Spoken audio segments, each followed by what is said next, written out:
The text message arrived during my quarterly budget presentation, a simple ping that would detonate my entire world. Your mother-in-law is planning to steal your grandmother's painting. She needs quick cash. Watch your back. I kept my face neutral, continuing to explain profit margins to a room full of executives while my stomach turned to ice. Unknown number, no signature, just those 21 words that confirmed every uneasy feeling I'd had about Linda since the day Ryan introduced us. I'm Anna, and until 3 minutes ago, I was crushing this presentation. Now my hands trembled slightly as I clicked through the next slide, my mind racing through recent conversations, subtle hints I might have missed. Impressive projections for Q3, said Marcus, our CEO, jolting me back to the present. Though I'd like to see more detail on risk mitigation. I forced a smile, grateful for the years of practice hiding my emotions in corporate boardrooms. Of course, I can have those numbers to you by end of day. The painting, Grandma Rose's treasured Renoir, the one piece of our family legacy that survived wars, immigration, and generations of hardship. The one Linda had been asking about with increasing frequency over the past month. Such a shame to keep it hidden away in your study, she'd said last Sunday over dinner. It would look magnificent in our formal living room, dear. The lighting there is perfect. I'd brushed it off then. Now every interaction replayed with crystal clarity, tainted with new meaning. The meeting ended. I gathered my laptop with mechanical precision, nodding at colleagues while my phone burned in my pocket. Who sent the warning? How did they know? In my office, I pulled up my banking app. Ryan and I maintained separate accounts. My insistence, despite Linda's frequent comments about how modern couples share everything. The painting's insurance documents were safely stored in my personal safe. But Linda had connections everywhere, cultivated through decades of charity work and social climbing. My phone buzzed again. Ryan. Mom's planning a surprise dinner tonight. Says she has exciting news. You'll be there, right? My fingers hovered over the keyboard. Every instinct screamed to confront him, demand answers. But Ryan had always been blind to his mother's manipulations. If I accused her without proof, I'd be the paranoid, ungrateful daughter-in-law. Again. Can't tonight. Deadline for the quarterly reports. Anna, please. You know how she gets when you miss family dinner? Oh, I knew exactly how she got. The subtle jabs about my work ethic. The concerned looks exchanged with Frank. The way she'd pat Ryan's hand and remind him how lucky he was to have such a driven wife. I really can't make it. Fine, I'll tell her. The period at the end of his text spoke volumes. I opened my bottom desk drawer and pulled out the family photo album Grandma Rose had given me last Christmas.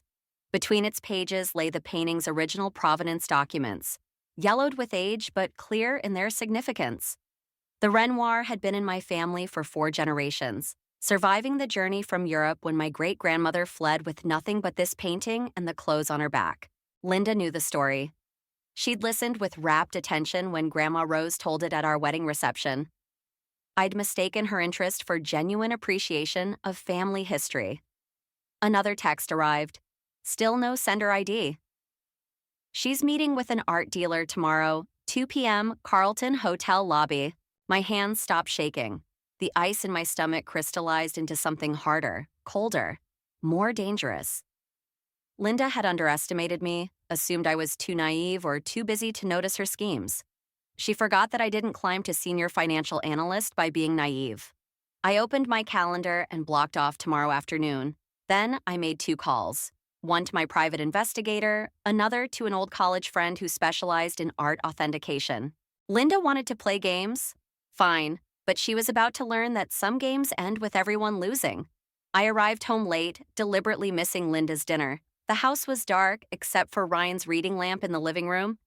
He sat in his favorite armchair, tumbler of scotch in hand. Never a good sign. Mom's devastated you couldn't make it, he said, not looking up from his phone. She had something important to discuss with both of us. I set my briefcase down harder than necessary. I'm sure she did. What's that supposed to mean? Has she mentioned anything about money problems lately? Ryan's fingers tightened around his glass. Just slightly, but enough. Why would you ask that? I pulled out my phone and showed him the anonymous text. His face cycled through confusion, anger, and something else. Fear? No, recognition. This is ridiculous, he said, but his voice lacked conviction. Mom would never. I mean, she knows what that painting means to your family. Does she? Because lately, all she talks about is how it would look better in her house. How she knows people who could properly appraise it. How. Stop it. Ryan stood up, pacing. You've always been suspicious of her. Everything she does, you twist into some kind of manipulation. Because it usually is manipulation, Ryan. Remember our wedding? How she suddenly developed an allergy to lilies after we'd already ordered my bouquet? That was different. Was it? Or what about when she convinced you to turn down that job in Seattle because she'd gotten sick right before we were supposed to move? Ryan ran his hands through his hair, a gesture so familiar it made my chest ache. She's been under a lot of stress lately. Dad's medical bills? What medical bills? He froze. Ryan? I wasn't supposed to tell you. He sank back into his chair. Dad's fine, but they made some bad investments, lost almost everything. The pieces clicked into place. Linda's sudden interest in art valuation, the whispered phone calls, the way Frank hadn't played golf in weeks, claiming a bad back. How much do they need? Anna? How much? He wouldn't meet my eyes. 300,000. I laughed, the sound harsh in our quiet house. And let me guess, the painting's worth about that much? Mom has a buyer lined up, someone discreet. We could help them out, and they'd still let us keep it in the family.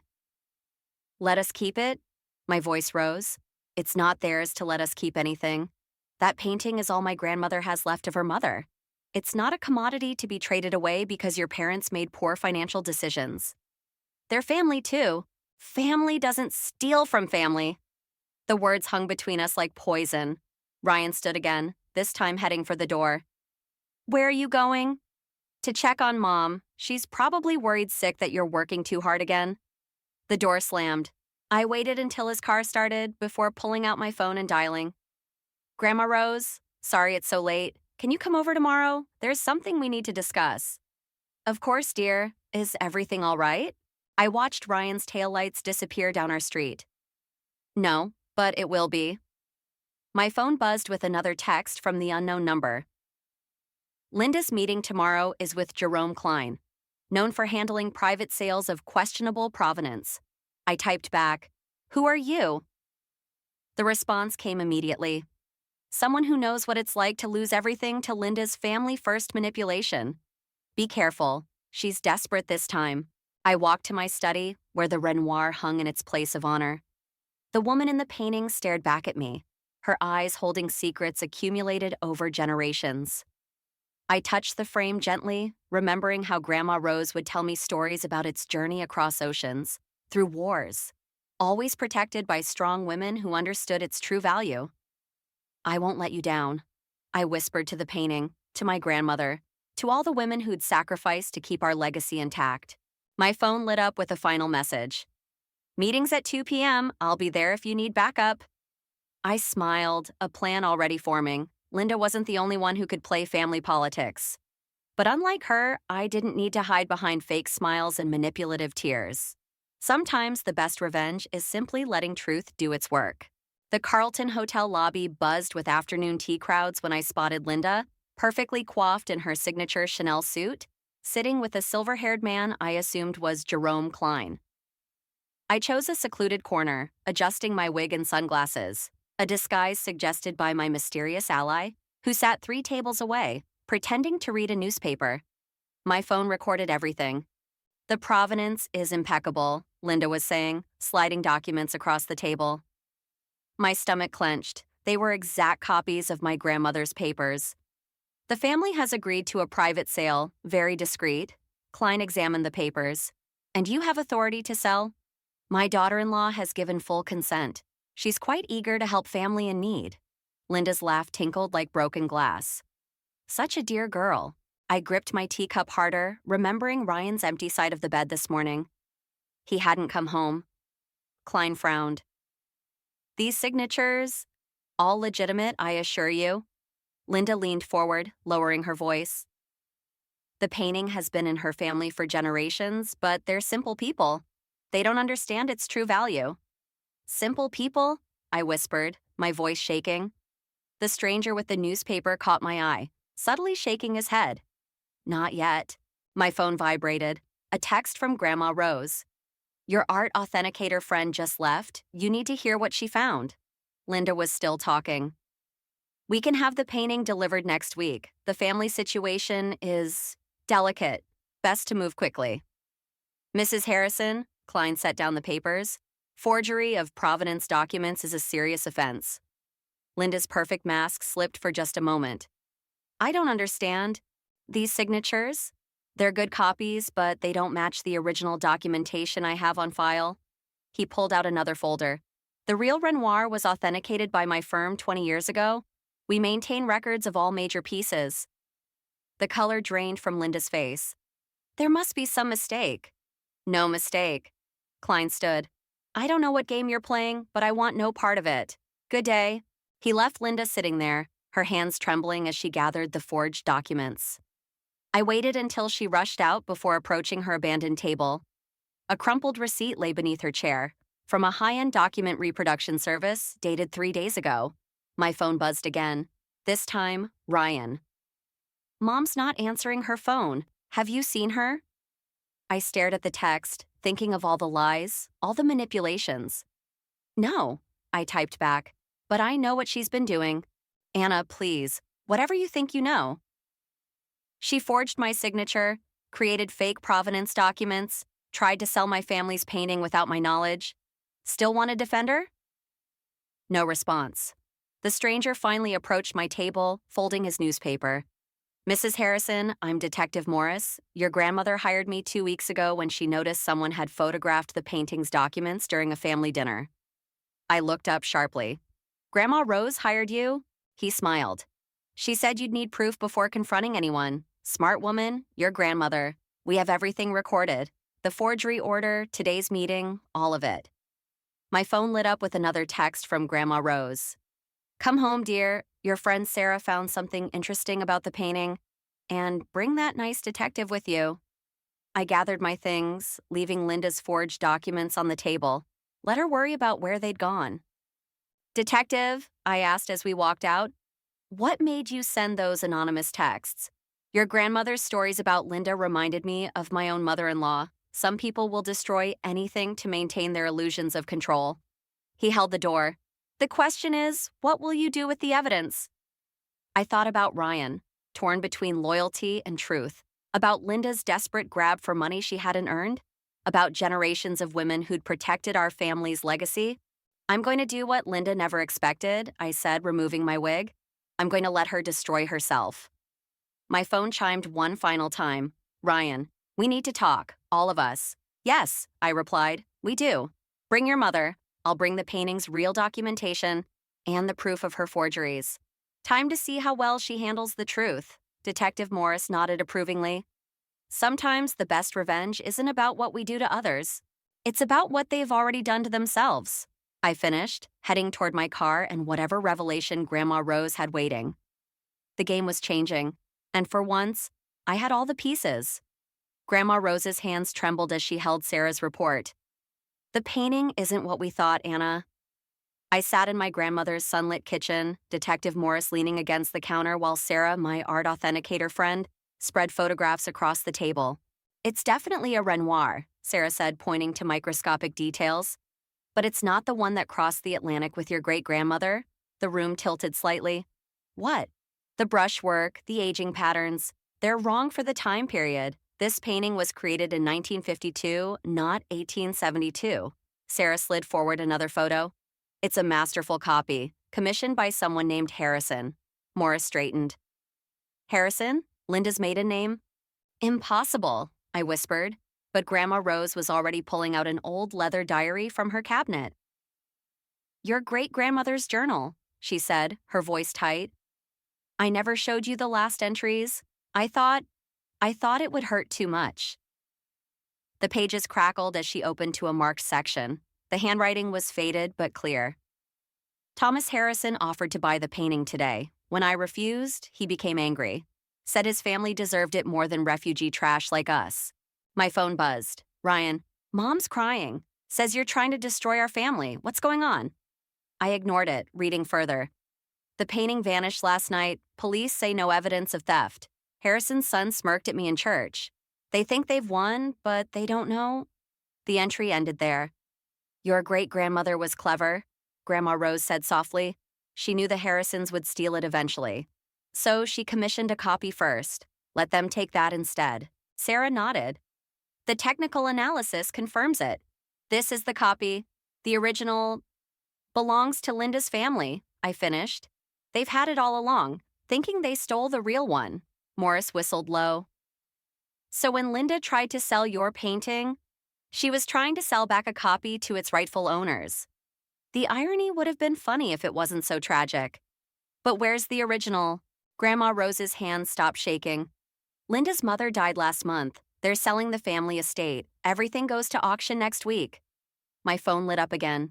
Linda this time. We need to talk about family history. She knows, I said. Somehow she found out. The question is, Morris said, what are you going to do about it? I stared at the painting I'd protected so fiercely. A copy, a beautiful lie passed down through generations. Just like the lie of Linda's perfect family, her social status, her moral superiority. Anna, Grandma Rose touched my hand. Your great-grandmother didn't care about revenge. She cared about justice. The auction, Sarah said suddenly. If the original surfaces there, then everyone will know the Harrisons built their reputation on stolen property, Morris finished. Linda's social standing would be destroyed, I said, just like she tried to destroy my family's legacy. My phone buzzed one final time. Ryan. Found Mom's old family papers. We need to meet, all of us, tonight. I looked at the copy on the wall, then at my grandmother. What would you do? She smiled, a fierce light in her eyes. I'd remember that revenge is a dish best served with irrefutable evidence and witnesses, preferably at a public auction where Linda's entire social circle will be present. Mrs. Harrison, Morris said, I believe I can help with that. I typed back to Ryan. Dinner tonight, bring the papers. And Ryan, tell your mother to bring the painting from her mother's house, the real one. Sarah gathered her photos. Want me to prepare an authentication report for both paintings? Yes, I said, watching Grandma Rose carefully return the diary to its place. It's time everyone learned the truth about both our families' legacies. The sun caught the copy's brushstrokes, creating the same shimmer that had captivated generations. A beautiful lie, but no longer our lie to bear. Tonight we'd see who really understood the value of family heritage, and this time, the Harrisons wouldn't be the ones doing the taking. The family dinner felt like a powder keg waiting for a spark. Linda sat at one end of the table, the real Renoir propped on a chair beside her like a silent witness. Our copy hung in its usual place, two identical paintings mocking decades of deception. I found these in Mother's study, Linda said, sliding yellowed papers across the table. Her hands shook slightly, but her voice remained steady. Thomas Harrison's diary entries about how he acquired the painting? You mean stole it, I said, not touching the papers. Ryan tensed beside me. Anna, no, she's right. Linda's smile was brittle. My grandfather was a thief, and I've spent my entire life protecting his reputation. She laughed, a hollow sound. The irony of trying to buy back a copy of what we already had? Frank cleared his throat. Linda, perhaps we shouldn't... Shouldn't what? I leaned forward. Shouldn't admit that your family built their social standing on stolen property? That you've been lying to everyone for generations? Like your family hasn't? Linda's mask cracked. Your great-grandmother commissioned a forgery. She deceived everyone, too. To protect what was rightfully hers. And I was protecting my family's name. Linda's fist hit the table, rattling the crystal. Everything I've done, every charity board, every social connection, was to ensure Ryan would never bear the shame of his grandfather's actions. Ryan stood abruptly. You knew? All this time you knew the painting was stolen? I found out after your grandmother died. Linda's voice softened. She made me promise to maintain the lie. Our reputation was all we had left. My phone buzzed. Detective Morris. Auction house confirms both paintings scheduled for tomorrow. Ready? I looked at Linda, seeing beyond her perfect facade to the desperate woman beneath. The auction tomorrow. You're selling your mother's estate, including the original painting. Yes? Linda met my gaze. I thought perhaps we could both sell, split the proceeds, end this feud between our families. By profiting from theft? By moving forward. Linda's composure cracked completely. The Harrisons are finished anyway. The estate's worthless. The debts are crushing us, and now... She gestured helplessly at both paintings. Now, everyone will know the truth. Ryan picked up his grandfather's diary. Unless they don't. We all turned to him. The auction tomorrow? What if we told a different story? About how both families protected these paintings during the war, working together to preserve art from being lost forever. Rewrite history? I stared at my husband. Like your family's been doing for generations? To protect both our legacies, he said softly. Mom's right. Everyone has lied. But maybe we can turn those lies into something meaningful. My phone buzzed again. Grandma rose. Remember, justice doesn't always wear the face we expect. I stood, walking to the original painting. Up close, the brush strokes were identical to our copy. Both beautiful, both valuable, both steeped in decades of deception. No, I said finally. No more lies. Linda's face fell. Anna, please. Tomorrow, both paintings go to auction, with their real stories, every ugly truth, every painful detail. I turned to face them all. And then we donate every penny to art restitution charities. Silence fell. Ryan reached for my hand under the table. You would give away your inheritance? Frank asked incredulously. To do what's right? Yes. I squeezed Ryan's hand. Some legacies aren't worth preserving. Linda stood slowly, her perfect posture finally breaking. And if I refuse? I pulled out my phone, showing Detective Morris's text. Then tomorrow I tell the truth anyway. Your choice is whether to face it with dignity or disgrace. She stared at me for a long moment, then at the original painting her grandfather had stolen so long ago. You're more like him than you know, she whispered. Thomas Harrison would have admired your ruthlessness. No, I said, thinking of my great-grandmother's clever deception, her quiet strength. I'm exactly like the woman who outsmarted him. Ryan pulled out his car keys. I'll help you pack up the painting, Mom, for tomorrow.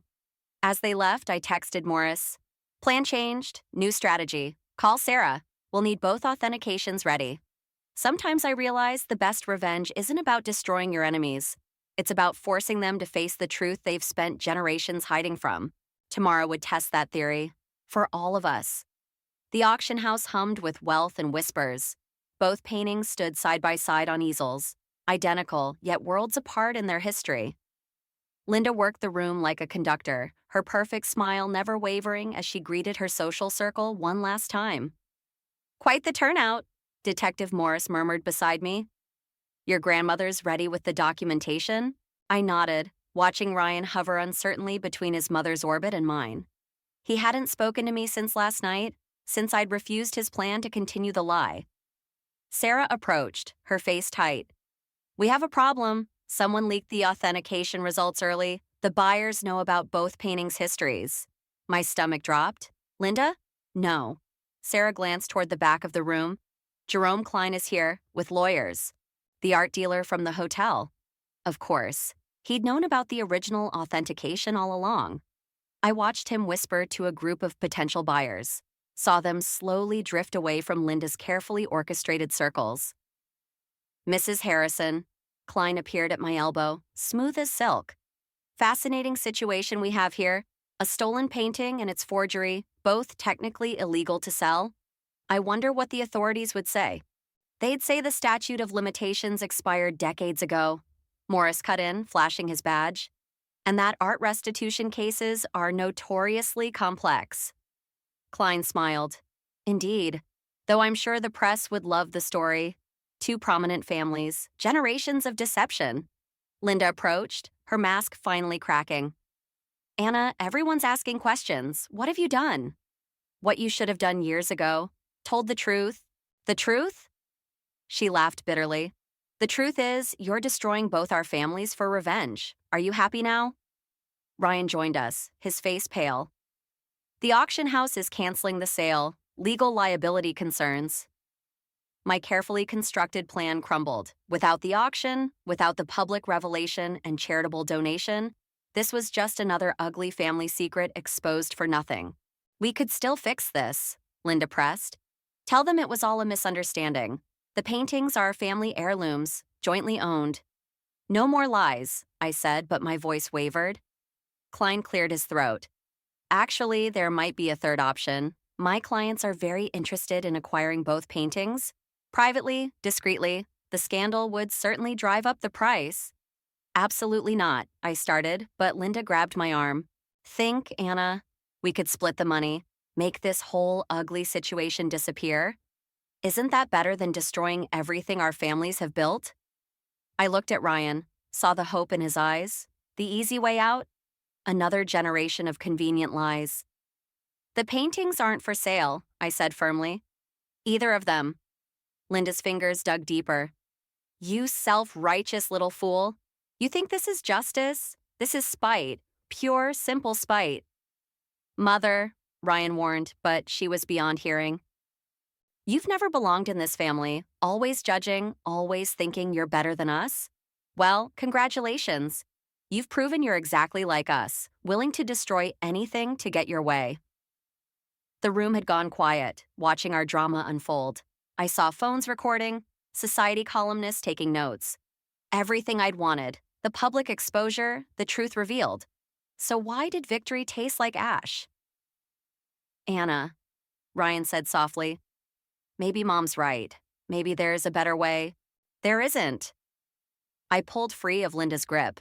Sarah, bring out the documentation. Detective Morris, please explain to everyone exactly how these paintings came to be here today. Anna, please. Ryan tried one last time. If you do this, there's no going back. For any of us. I met his gaze, seeing the boy who'd always tried to please everyone, who'd learned deception at his mother's knee. Some things shouldn't go back. Linda straightened, her social mask settling one final time. Well then, I suppose we'll all burn together. She turned to the crowd, chin high. Ladies and gentlemen, I have a story to tell you. About two families, two paintings, and generations of lies. But first, she looked directly at me, something almost like respect in her eyes. First, let me tell you about a young woman who decided truth was more important than tradition. The crowd pressed closer. Ryan stepped away from both of us, lost in the middle as always. And I stood there, watching decades of carefully constructed facades crumble, wondering if justice was worth the cost of destroying not just Linda's world, but my own. The silence after Linda's speech felt like a physical weight. She stood there, perfectly poised, having just laid bare every ugly truth about both our families. But she wasn't finished. What my daughter-in-law fails to understand, Linda continued, her voice carrying through the auction house, is that some lies protect more than reputations. They protect people we love. She turned to Frank, who stepped forward with a manila envelope. My stomach clenched as he pulled out more documents. Familiar letterhead, my company's logo. Anna's been investigating us, Linda announced, using corporate resources to dig into private financial records. Quite illegal, I believe. Ryan's head snapped toward me. What? I had to know the truth, I said, but the words sounded hollow even to me. The truth, Linda laughed. The truth is, you're just as capable of deception as any Harrison.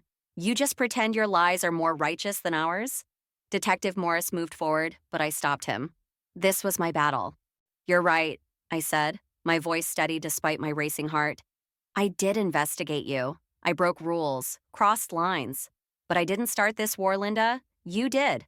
The moment you decided my family's legacy was yours to steal. Legacy? She gestured at both paintings. Look around, Anna. What legacy? A stolen painting and its forgery? Generations of lies on both sides? We're all thieves here, just stealing different things. You stole my son's trust. I stole your family's art. Round and round we go. The crowd murmured. Phone still recording? Ryan stood between us, torn as always. Show them! Grandma Rose's voice cut through the tension. She appeared at my side, holding another envelope. Show them what you found in the Harrison estate sale records. Linda's composure cracked, just slightly. Rose, don't... 3 more paintings, I announced, opening the envelope. All with questionable provenance. all acquired by Thomas Harrison during the war. This wasn't just about one painting, was it, Linda? It was about keeping the whole house of cards from falling. Frank stepped forward. Now wait just a minute. No more waiting, I cut him off.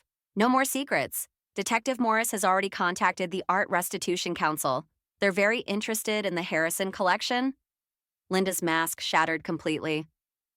You self-righteous little mother. Ryan's voice stopped her. He moved to stand beside me, finally choosing a side. It's over. Over? Linda's laugh held an edge of hysteria. Nothing's over. If I go down, your wife's career goes with me. Corporate espionage works both ways. Actually, Morris interjected, Mrs. Harrison's investigation was part of an official police operation, fully sanctioned. He smiled. You should be more careful who you trust with your banking records, Linda. The crowd's whispers grew louder. Linda's carefully cultivated social circle began to edge away from her, just as she'd always feared they would. The paintings, I announced, addressing the room, all of them will be returned to their rightful owners or their descendants. The Harrisons' illegal profits will be donated to Holocaust art restitution funds. I turned to Linda. That's not revenge, that's justice. Justice? Linda spat. You've destroyed everything. No, Ryan said quietly. You did that yourself, one lie at a time. Linda looked at her son, really looked at him, perhaps for the first time. You're choosing her? I'm choosing truth. The silence that followed felt different this time, cleaner somehow, like the air after a storm. Mrs. Harrison, Klein stepped forward. The auction house would be very interested in handling the restitution process. Properly documented this time, of course. Linda's shoulders sagged, decades of careful manipulation finally crumbling. Frank took her arm, either supporting her or seeking support. It was hard to tell anymore. Well played, Linda said softly, meeting my eyes. You're more Harrison than you know. No, I replied, taking Ryan's hand. I'm exactly who I choose to be. As they left the auction house, their social circle parting like water, I felt no triumph.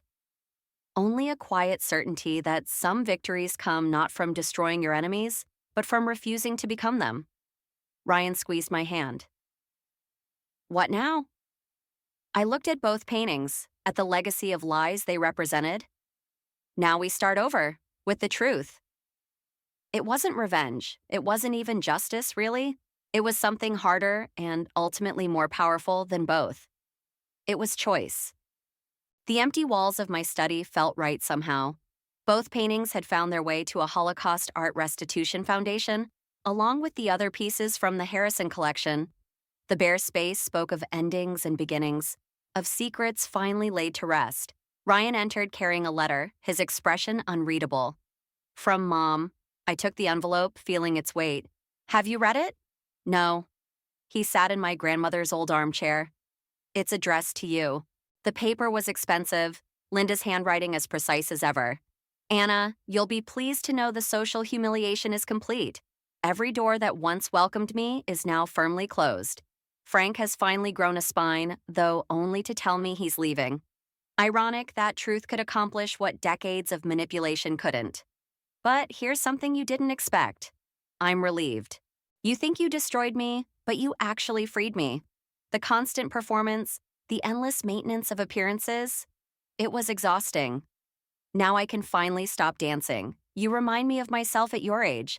That same ruthless clarity, that willingness to burn everything down for principle. I would have done exactly what you did. Perhaps that's why I fought so hard against you. The paintings are where they belong now, all of them. My grandfather's sins finally answered for, though not in any way he could have imagined. A woman's revenge, served cold and precise. He would have hated that most of all. I don't forgive you, but I do understand you. Remember that when you're building your own legacy on the ashes of mine. Linda, I handed the letter to Ryan, watching his face as he read. Outside, Grandma Rose's garden caught the late afternoon light, the flowers she'd planted still blooming despite everything that had changed. She's right, you know, I said quietly. About the relief. I feel it too. Ryan set the letter down. I found another document in Dad's study, a letter from your great-grandmother to my grandfather, written just before she died. My breath caught. What did it say? That she knew they had the real painting, that she chose to let them keep it because the copy had become more valuable to her than the original. It carried the story of her survival, her cunning, her choice to rise above revenge. And I destroyed both paintings anyway. No, Ryan took my hand. You finished what she started. You chose truth over legacy, just like she did. A knock at the door interrupted us. Detective Morris stood there with Sarah, both looking oddly formal. The foundation found something, Sarah said, placing a folder on my desk. The original painting? It wasn't stolen by Thomas Harrison. It was sold to him, by your great-grandmother herself. The world tilted slightly. What? She needed money to help other refugees escape, Morris explained. Harrison provided it in exchange for the painting, but she made him promise to keep the truth hidden, to let everyone believe he stole it. So the copy was her way of keeping the appearance of victory, Sarah finished, while actually saving lives in secret. I sank into my chair, laughter bubbling up unexpectedly. All this time, all the schemes and counter-schemes in both families had been protecting the wrong secrets. What do you want to do? Ryan asked softly. I looked at the empty wall, thinking of Linda's letter, of my great-grandmother's hidden sacrifice, of all the ways truth and lies could twist together to create something unexpected. Nothing, I said finally. Some stories deserve to rest. And Linda? She'll rebuild. Different this time, maybe better. I squeezed his hand. We all will. Morris and Sarah left us there, surrounded by empty walls that no longer felt like absence, but possibility. The late sun caught the dust motes dancing in the air, making them look like tiny stars, each one carrying its own small truth. You know what's strange? Ryan said, pulling me close. I keep thinking about both paintings, the real one and the copy. In the end, does it matter which was which? They both told true stories, just not the ones we thought. I leaned into him, feeling the weight of generations of secrets finally lifting. Maybe that's the point. Maybe sometimes the most important truth isn't in what we keep, but in what we choose to let go. Outside, Grandma Rose's gardens bloomed on, indifferent to the dramas of art and ownership, of truth and deception. Some legacies, I realized, didn't need walls to contain them. They lived in the choices we made, in the stories we chose to tell, or keep silent. And sometimes that was enough.